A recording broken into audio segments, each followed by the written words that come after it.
The train jolted to a stop with a metallic scream, bodies swaying in practiced unison as the doors slid open. Someone's coffee splashed.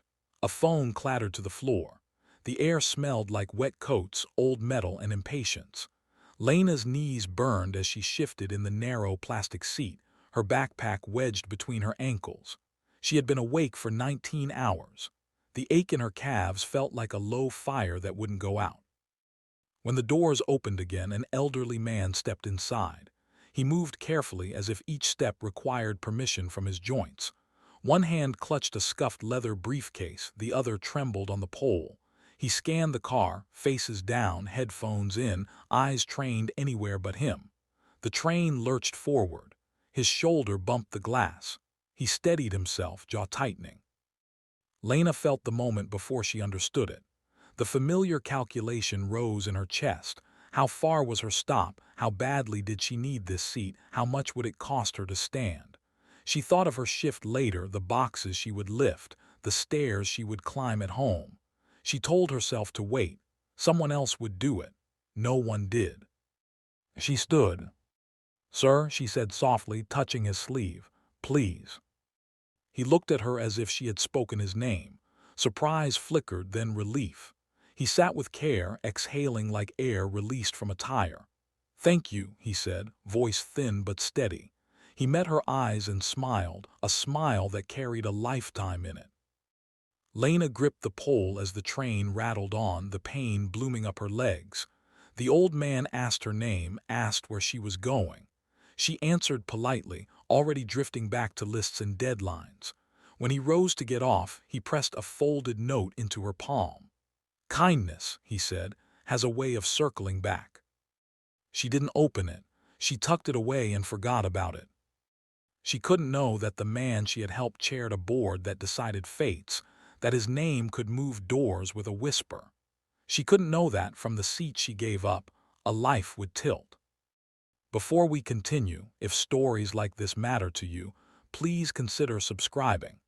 I spend a lot of time crafting these stories carefully, and your support truly helps me keep creating meaningful content like this.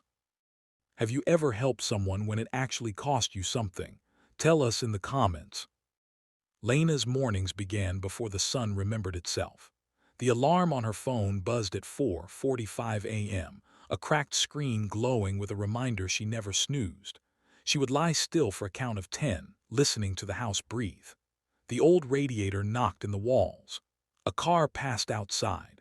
In the next room, her brother Eli slept with one arm flung over his eyes, the way he had since he was little, as if blocking out bad dreams. She swung her legs out of bed and waited for the dizziness to settle. The carpet was threadbare, cold against her feet. She dressed in the half-dark jeans, hoodie, sneakers with the heel worn thin. In the kitchen, she poured cereal into a bowl, measured milk carefully. The numbers lived in her head now. Rent was $980. Utilities averaged $140. The bus pass was $132 a month. Groceries had crept up to $70 a week if she was careful. Her paycheck from the grocery store came to $412 after taxes if she worked 22 hours. The math never slept. Her mother's photograph sat by the sink, a small frame with a chip at the corner. "Leave it better than you found it," her mother used to say, handing Lena a towel after she spilled water. People, places, moments. Doesn't matter how small. Lena rinsed her bowl and wiped the counter because that sentence still worked like a lever inside her. By 5:30 she was out the door. The air bit at her cheeks. The subway station smelled of damp concrete and yesterday. She boarded the same car every day because it lined up with the exit closest to her campus.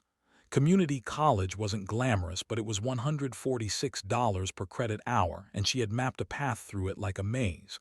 2 classes this semester, 1 more next. Slow was still forward. Her legs always hurt by the time she sat. Standing all shift at the store, then standing on the train, then climbing the 3 flights to their apartment.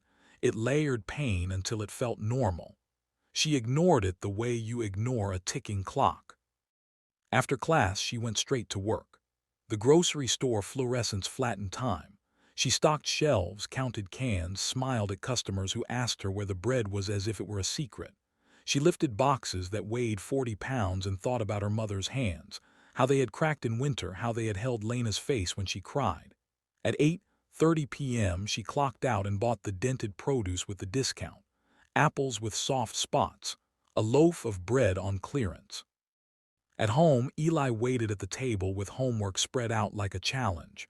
He was 12, all elbows and questions. "Did you eat?" he asked her because he had learned to ask. She lied easily. She helped him with fractions, corrected his spelling, signed the permission slip for a field trip that cost $18. She circled the date twice. By the time she lay down, the note from the subway was still in her bag. She didn't open it then either. She fell asleep thinking about how to stretch the next paycheck and whether the landlord would give them another week. Do you think most people would still choose kindness in this situation? Why or why not? The next morning, the ache in Lena's legs was sharper. The subway was more crowded. She found a seat by luck and timing and sank into it like a gift she didn't deserve. When the doors opened and the old man stepped in, her first thought was relief that she had already sat. Her second was dread. She told herself a story in quick pieces. He would find a seat further down. Someone younger would stand. She needed this. She had earned it. The train lurched and he swayed. She felt the pole vibrate under her hand. She felt her breath go shallow. She watched his fingers whiten on the briefcase handle. She thought of her mother's hands again, of the way pain showed itself quietly. The debate wasn't noble. It was practical and ugly and loud. If she stood, she would be late to class because she'd have to sit later when someone else got off. If she stood, her calves would burn through the day. If she stood, no one would notice. If she stayed, no one would blame her. She stood anyway. The cost was immediate. Her legs protested. A woman bumped into her and didn't apologize. The old man sat and didn't make a show of it. He didn't call attention. He simply took the space she offered and breathed easier. When he spoke, it was to say thank you and ask her name, as if names mattered more than favors. When he gave her the note, she felt embarrassed, like she had been caught. She didn't want a reward. She wanted the moment to end. Would you have made the same choice, knowing how much it would cost you? The man's name was Samuel Roth, and he had learned to sit with discomfort without flinching. He had learned it in a different way, over decades of rooms where the chairs were leather and the coffee was hot. That morning, his discomfort was simpler. His knees hurt. His balance was off. The city moved too fast. He had not planned to take the subway. His driver had called in sick. He could have waited, could have called for a car. He chose the train because once, a long time ago, he had chosen it every day. Because he had told himself he would not forget how it felt to be small in a crowd. He had been thinking about a vote scheduled for that afternoon, a decision about funding that would close a program quietly, numbers on a page, faces he did not know. He had justified it the way he always did: efficiency, sustainability, the long view. He told himself the good outweighed the harm. When he stepped onto the train and no one moved, something old stirred. He remembered being 20 and invisible, riding with his mother after her shift, counting coins. He remembered standing because it was easier than asking. Shame arrived before the seat did. Then the girl stood. It wasn't dramatic. It wasn't performed. It was costly in a way that mattered. He felt it as a mirror held too close. He sat and saw his life reflected in a small, clean act. He felt gratitude sharpen into regret. When he got off, he pressed the note into her hand not because he wanted to be repaid, but because he wanted to mark the moment so he wouldn't lose it. Back in his office, he opened his briefcase and stared at the folder for the vote. He thought of the girl's eyes, tired, kind, unexpecting. He thought of how power insulated him from small pain, and how small pain had taught him everything once. Do you think success makes people forget where they came from? Lena's life did not soften. The landlord taped a notice to the door about a late fee. The store cut hours. Eli's field trip deadline came and went, and she sent him to school with a note instead. Her bike tire went flat. The bus was late. A professor suggested she drop a class if it was too much. She nodded and felt something tear. One night the power flickered out while she was cooking. She sat on the floor with Eli, eating peanut butter sandwiches by phone light. He asked her if things would get better. She told him yes because saying no felt like betrayal. She found the folded note in her bag weeks later. It was blank except for a sentence written carefully. Kindness always finds its way back. She laughed once, a sound that surprised her. She put it on the fridge with a magnet. At work, a customer yelled at her for a price error.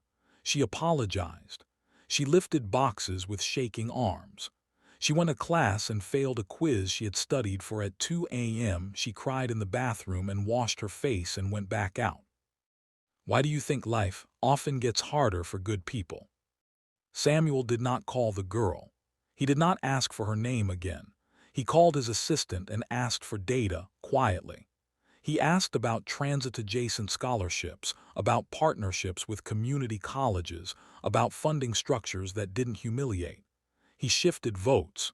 He redirected money through channels that would never carry his face. He insisted on an internship program with stipends, on tuition assistance tied to hours worked, on childcare credits for siblings. He framed it as efficiency. He framed it as retention. He did not tell anyone why. Is it better to help quietly or publicly, which actually changes lives? A letter arrived addressed to Lena by name. She almost didn't open it. It offered a paid campus job aligned with her schedule, tuition assistance contingent on grades she already earned, a transit stipend. No mention of charity, no savior language, just opportunity. She resisted. Pride rose. Suspicion too. She reread the letter, the conditions clear, fair. She accepted because dignity was built into the offer. Her hours shifted. Her legs hurt less. She paid the late fee. She signed Eli's next permission slip without circling the date. Do you believe accepting help makes someone weaker or stronger? Months later, Lena rode the subway and stood when someone needed it without thinking. Samuel rode it again too and smiled when a seat opened because a girl stood. They never met again. They didn't need to. The note stayed on the fridge until the magnet lost its grip. The sentence lived on without paper. If this story moved you, let us know what lesson stayed with you the most. In the end, it was a small act that cost something, a moment of making space, and the quiet proof that when we choose to bear a little weight for someone else, the world shifts just enough to matter.